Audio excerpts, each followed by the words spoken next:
আসসালামু আলাইকুম। ডাক্তার হাসানুল বান্না আলামিন বলছিলাম, হোমিওপ্যাথিক ফিজিশিয়ান। আজকে একটা বিষয় নিয়ে কথা বলবো, সেটা হলো অনেক শিশু আছে যাদের একটা নির্দিষ্ট এইজ আছে, যে এইজটা পার হওয়ার পরই একটা শিশুর আসলে কথা বলা দরকার, কিন্তু সে কথা বলতে পারে না বা তার দেরিতে তার কথা বলাটা শুরু হয়। সেই ক্ষেত্রে আমাদের কিছু কমন হোমিওপ্যাথিক মেডিসিন আছে, যে মেডিসিনগুলো যদি আমরা লক্ষণ ভিত্তিক ভাবে ওই শিশুকে প্রয়োগ করি, দেখবেন খুব দ্রুত সময়ের মধ্যে শিশুর যে এই যে কথা বলার যে প্রবণতাটা, সেটা চলে আসবে ইনশাল্লাহ।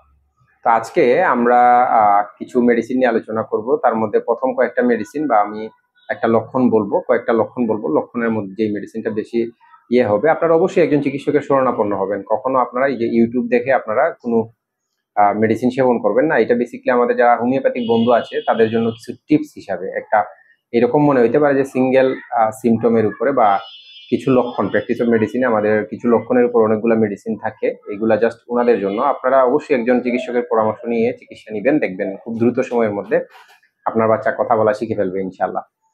তো শিশু উপযুক্ত বয়সেও যদি কথা বলিতে না পারে, সেই ক্ষেত্রে আমাদের হোমিওপ্যাথিক মেডিসিন ক্যালকেরিয়া ফস, অ্যাগারিকাস এবং নেট্টামিউর, এই মেডিসিনগুলো সাধারণত প্রয়োগ হয়ে থাকে।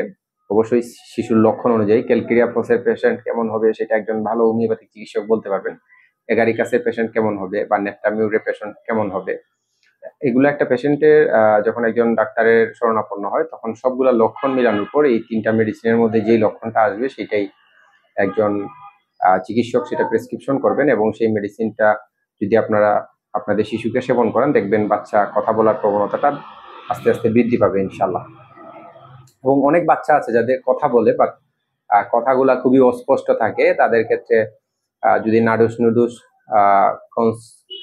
আপনার যেটাকে বলা হয় কনস্টিটিউশনের পেশেন্ট, মানে একটু নাডুস নুডুস মোটা সুটা এরকম পেশেন্ট যদি হয়, মানে বাচ্চা শিশু তার শরীরে ঘাম প্রবণতা, ডিম খুব পছন্দ করে, অন্ধকারে ভয় এবং দুধ একেবারে অপছন্দ করে। এছাড়া আরো অনেক লক্ষণ আছে।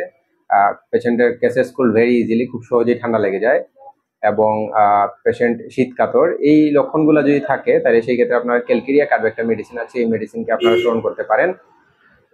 এবং কস্টিকাম মেডিসিন আছে, এই মেডিসিনটার লক্ষণ যদি থাকে অবশ্যই কস্টিকাম প্রয়োগ করবেন।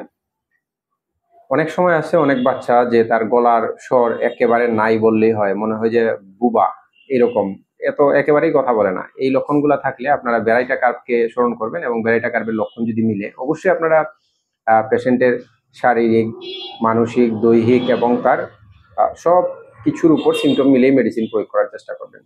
আজকে এই পর্যন্তই। ভিডিওটি ভালো লাগলে অবশ্যই লাইক, কমেন্ট এবং শেয়ার করে দিবেন, আর সাবস্ক্রাইব করতে ভুলবেন না। আসসালামু আলাইকুম।